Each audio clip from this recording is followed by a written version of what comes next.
Dako gid ang nanging epekto sa social media sa mental health sa mga kabataan ilabi na sa mga estudyante sunod sa isa ka medical expert.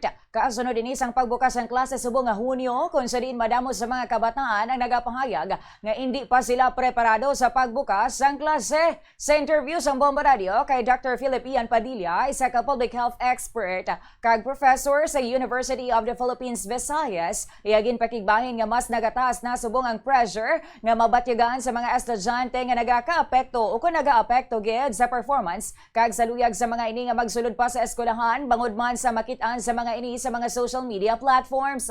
Sunod sa iya isa man ang academic pressure sa mga nagapangunang source ang stress sa mga kabataan bangod sa ila kahadlok nga magbagsak sa ilang grado. Nagpahayag man ini nga gilayon gid nga magpadulong sa eksperto kung magyara na sang sintomas kung sa diin tuman kaapektado ang estudyante sa mga ginapangatubang sini nga problema sa sulod o kung sagwa sang bulutuan. Nagpahanumduman ini nga dapat ikondisyon gid ang estudyante o kung yara dapat sa maayo nga sitwasyon subong nga nagapadayon na ang klase.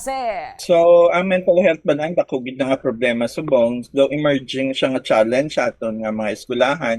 Kaya syempre ang aton mga learners, ara gid no, balik eskwelahan na ang sa DepEd kag subong mid-year or summer vacation or summer classes sa higher education sa kolehiyo.